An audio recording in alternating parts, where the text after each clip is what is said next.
আপনার হাতে যে স্মার্টফোন রয়েছে কখনো কি ভেবে দেখেছেন এই চমৎকার প্রযুক্তিটি কিভাবে ধাপে ধাপে তৈরি হয়? প্রতিটি স্ক্রিন, ক্যামেরা, বোতাম সবকিছু মিলিয়ে একটি স্মার্টফোন জন্ম নেয় শত শত মেশিন ও মানুষের নিখুঁত সমন্বয়ে। আজ আমরা জানবো বিশাল ফ্যাক্টরির ভিতরে কিভাবে একটি মোবাইল ফোন তৈরি হয়। পুরো প্রক্রিয়াটি একেবারে প্রথম থেকে শুরু করে শেষ পর্যন্ত আপনার হাতে পৌঁছানো পর্যন্ত আমরা দেখব। চলুন শুরু করা যাক। প্রথমেই কোম্পানি মোবাইল ফোনের মডেল এবং ফিউচার অনুযায়ী একটি পূর্ণাঙ্গ প্ল্যান তৈরি করে। কোন প্রসেসর ব্যবহার করা হবে, ডিসপ্লে হবে আইপিএস না ওএলইডি, ব্যাটারির ক্ষমতা কত হবে, এইসব সিদ্ধান্তের ভিতরে পুরো প্রোডাকশন লাইন সাজানো হয়। ডিজাইন ইঞ্জিনিয়াররা সিএডি সফটওয়্যারের মাধ্যমে ফোনের আউটার ডিজাইন করে। বোর্ডের সাইজ, ক্যামেরা কোথায় বসবে সেটা ঠিক করা হয়। এরপর শুরু হয় যন্ত্রাংশ প্রস্তুতির প্রক্রিয়া। চলুন শুরু করা যাক। মোবাইলের প্রতিটি অংশ আলাদা আলাদা কোম্পানি থেকে আসে। যেমন প্রসেসর আসে কলকম, মিডিয়াটেক বা স্যামসাং থেকে। ডিসপ্লে আসে স্যামসাং, বিওই বা এলজি এর মতো ডিসপ্লে নির্মাতাদের কাছ থেকে। ক্যামেরা সেন্সর আসে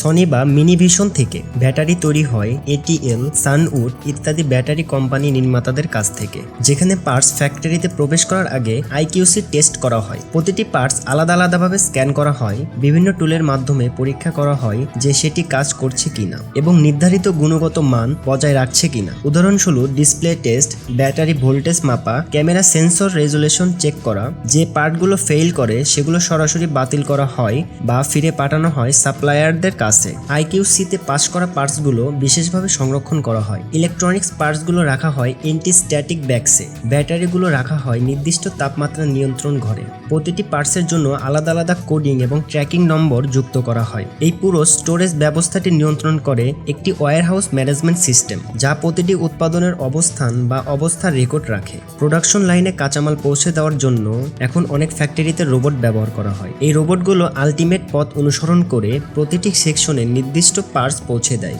এসটিএম সারফেস মাউন্ট টেকনোলজি হলো মোবাইল অ্যাসেম্বলির প্রথম ধাপ। এখানে মোবাইলের মাদারবোর্ডে ছোট ছোট ইলেকট্রনিক কম্পোনেন্টগুলো বসানো হয়। ধাপগুলো সোল্ডার পেস্ট লাগানো হয় বোর্ডের নির্দিষ্ট অংশে। প্যাক অ্যান্ড প্লেস মেশিন ব্যবহার করে খুব দ্রুত ছোট ছোট কম্পোনেন্ট বসানো হয়। এরপর রিফ্লো ওভেনে বোর্ডগুলো ঢুকানো হয়, যেখানে তাপ দিয়ে সোল্ডার গলে গিয়ে পার্টসগুলোকে স্থায়ীভাবে বসিয়ে দেয়। এই ধাপে মূলত সিপিইউ, র্যাম, রোম, চিপসেট ইত্যাদি বসে। বোর্ড তৈরি হয়ে গেলে সেটি পাঠানো হয় এওএম অটোমেটিক অপটিক্যাল ইন্সপেকশন মেশিনে। এই মেশিন বোর্ডের প্রতিটি সংযোগ সক্রিয়ভাবে স্ক্যান করে দেখা হয় এখানে কোনো ভুল আছে কিনা। তারপর ফাংশন টেস্টিং হয়, যেখানে দেখা হয় বোর্ডগুলো চালু হচ্ছে কিনা, ইউএসবি পোর্ট কাজ করছে কিনা, সেন্সর রেসপন্ড করছে কিনা। এরপর শুরু হয় ফোনের অন্য পার্টসগুলো যুক্ত করার কাজ। ডিসপ্লে প্যানেল খুব যত্ন করে বোর্ডের সাথে জোড়া লাগানো হয়। ফ্রন্ট ও রিয়াল ক্যামেরা সংযুক্ত নির্দিষ্ট পজিশনে।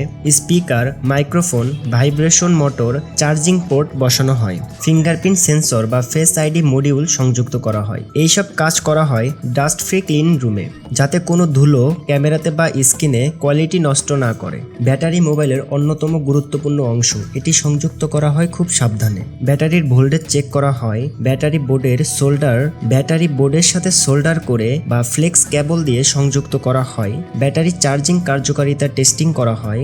একবার সব ইলেকট্রনিক পার্টস বসে গেলে এবার ফোন ঢুকানো হয় এক ব্ল্যাক কভার বা হাউজিং এর ভিতর। ফোনের ফ্রেম ও কভার ফিট করা হয়। স্ক্রু মেশিন বা রোবট ব্যবহার করে ফোনের বডি ও বোর্ডের মধ্যে কোনো গ্যাপ বা খুঁত থাকলে তা ফিক্স করা হয়। এই পুরো প্রক্রিয়াটি কিছু অংশ সম্পূর্ণ করে রোবট দিয়ে আর কিছু অংশ সম্পূর্ণ করা হয় মানুষের হাতের ছোঁয়ায়। কিন্তু screw testing, board checking, sensor installation automatic robot ব্যবহার করা হয়। এই সম্পূর্ণ কাজ শেষ হলেই তৈরি হয় স্মার্টফোন।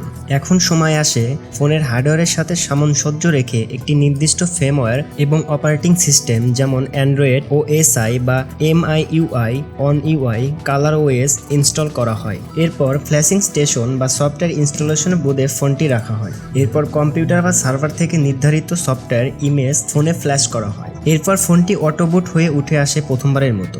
এ সময় ডিভাইসের পারফরমেন্স একবার চেক করা হয়, যাতে বোঝা যায় সফটওয়্যার ঠিকভাবে ইনস্টল করা হয়েছে কিনা। এখন মোবাইল ফোনটি পাঠানো হয় লম্বা একটি টেস্টিং লাইনে, যেখানে বিভিন্ন বিশেষজ্ঞ ও সক্রিয় যন্ত্রের মাধ্যমে ফোনটির প্রতিটি গুরুত্বপূর্ণ অংশ ফিউচার পরীক্ষা করা হয়। টাচ স্ক্রিন ঠিকভাবে রেসপন্ড করছে কিনা, ফিঙ্গারপ্রিন্ট বা ফেস আনলক কাজ করছে কিনা, ফ্রন্ট বা রিয়ার ক্যামেরার ছবি ঠিক আছে কিনা, চার্জিং পোর্ট ও ইউএসবি ডাটা ট্রান্সফার করছে কিনা, ওয়াইফাই ওয়াইফাই ব্লুটুথ সেন্সর কাজ করছে কিনা, লাউড স্পিকার বা মাইক্রোফোন শব্দ স্পিকার দিচ্ছে কিনা, এইসব টেস্ট পাস করলে বোঝা যায় ফোনটির কার্যকর এবং ব্যবহারের জন্য প্রস্তুতযোগ্য।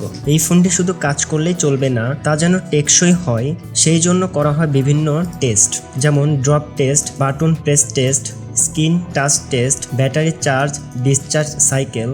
সব রকম ফাংশনাল পরীক্ষা শেষ হলে ফোনটি চূড়ান্ত পর্যায়ে পাঠানো হয়। এখানে মানুষ ও মেশিন একত্রে ফোনটি খুঁটিয়ে দেখে ক্র্যাচ, দাগ, ফিজিক্যাল ড্যামেজ আছে কিনা, ক্যামেরায় গ্লাস ঝকমক করছে কিনা, বডির মাঝে কোনো গ্যাপ বা ফাঁক আছে কিনা, স্ক্রিনের কালার ব্রাইটনেস ঠিক আছে কিনা। সবকিছু ঠিক থাকলে এবার ফোনটি প্রোটেক্টিভ স্ক্রিন দিয়ে ঢেকে প্যাকেজিংয়ে পাঠানোর জন্য প্রস্তুত করা হয়। প্রতিটি ফোনের জন্য একটি ইউনিক ইএমআই নম্বর থাকে, অর্থাৎ ইন্টারন্যাশনাল মোবাইল ইকুইপমেন্ট আইডেন্টিটি।